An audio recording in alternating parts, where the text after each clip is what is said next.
A six-figure wage does not always imply financial security, since family debt and living expenses grow in different parts of the nation. In reality, 61% of Americans say they live paycheck to paycheck. A startling 62% do not even have $1,000 set away for emergency, and almost half, which is 44%, have credit card debt.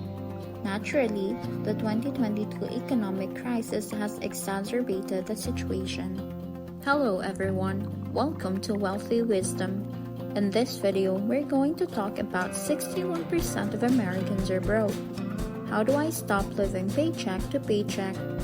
If you are new to this channel, do like and subscribe to the channel. According to research, middle-class Americans often feel financial confidence. They are less likely to doubt their ability to strike the right balance between spending money now and saving money for the future as compared to those who are not in the middle class. In light of the current situation, the question is whether their expectations and beliefs are valid. According to the Willis Towers Watson's research and other studies, that is not always the case.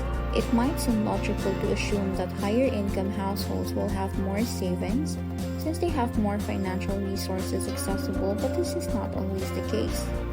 These stunning figures demonstrate how few of us have enough money to survive by, even if livable wages vary widely depending on where you live.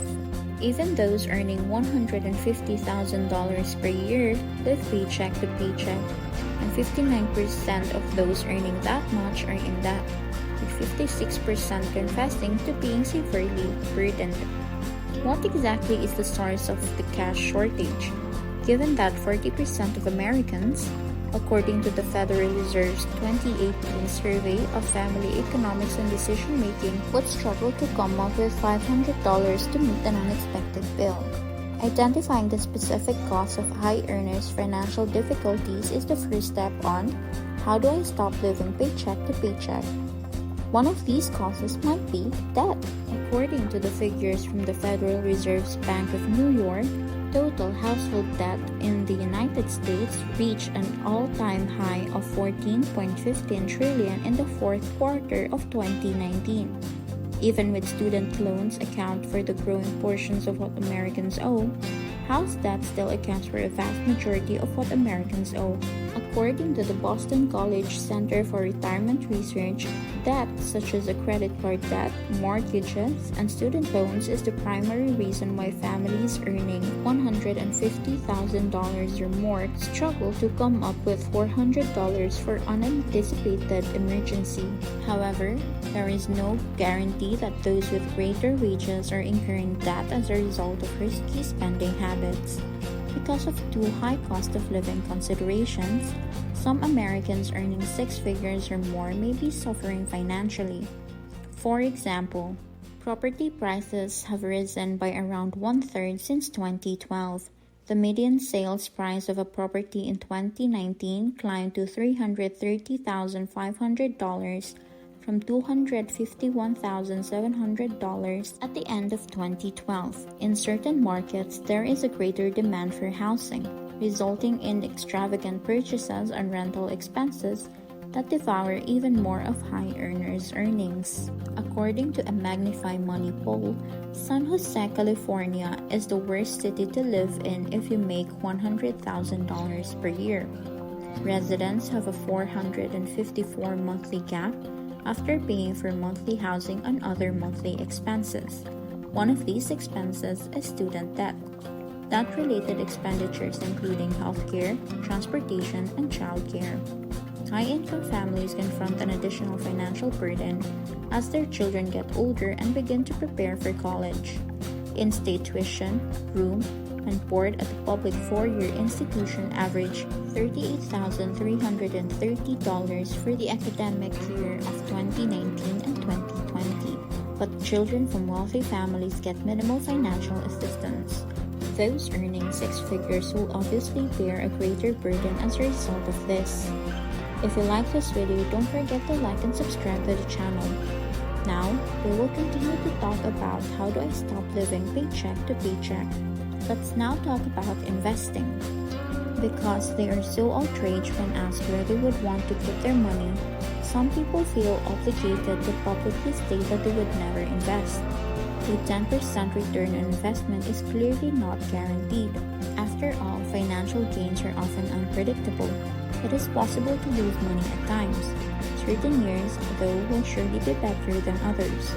Would it really make a difference if you received a 7% annual return on average instead of a 10% annual return over the long term? What about a 5% annual return? Doesn't that sound better than being broke? Let's put these numbers in perspective. Imagine you are investing for a long time but don't end up with $1 million since your investment weren't the best. Instead, you might wind up with a $500,000 or a $500,000 plus interest. Isn't that better to have than the zero cash you have now? Many people consider 30 years to be a very long time. Increase your investment if you don't want to wait for 30 years. Start a business in your spare time to supplement your income. You may want to try getting up an hour earlier to get more work done. Remember that investing will not make you rich overnight. The purpose of investing is to use your money to generate extra income. And if you want to start a business to do so, you'll have to work really hard. Accelerating your route to success is undoubtedly achievable, but you will need to make more sacrifices in order to raise your investment and income.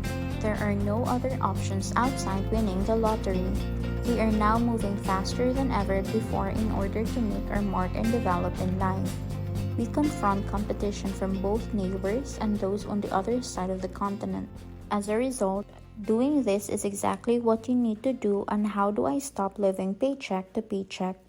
First, never ever spend money you can't afford on yourself just to look nice. In today's environment, everyone wants to be impressed. It is undesirable to seem less in certain parts of the globe, while some believe that beauty comes from within. Others believe that it comes from the sports car you drive or the Chanel that you wear. As a result, we waste our paycheck at a department store in order to impress individuals who don't really matter. History teaches us not to spend too much money. If you can't afford it, seek for alternatives that fit within your budget. This is an important coping strategy that allows you to conserve money and avoid going into debt. Allowing yourself to let go of the drive to impress will save you from overspending. Step 2 is to keep your credit cards frozen in the freezer. People now carry many cards from different banks with varied interest in their purses or wallets throughout the day rather than carrying cash. Every time you make a purchase, you swipe a card, your attention focused only on the present transaction and oblivious to the growing pile of cash. Excessive credit card spending, according to the study, is one of the leading causes of financial failure. One option is to flee and establish a new name. Another is to declare bankruptcy. By adhering to the old school and carrying cash, you can avoid both of them. As a result, your present buying power is constrained. If you find yourself frequently tempted to use your credit card, try freezing it in ice in your freezer. You can now have a second line of defense between you and the next charge. The final piece of advice is to make prudent investments rather than impulsive ones. Investing is a great way to protect your assets while also earning money. Unfortunately, not everyone has extensive investing knowledge. While some of us are outstanding money producers, not all of us have the ability to make wise investments. Gambling is the same as emotional investments. We wager impulsively, so to be safe, we either win big or lose big. Look for a financial advisor who is knowledgeable in both the stock market or the real estate. However, you should also do your own research. As a result, you'll have the confidence and the knowledge you need to make a sound financial choice. As you become acclimated to investing, your experiences will be your greatest guidance. To summarize, only individuals with low salaries live paycheck to paycheck.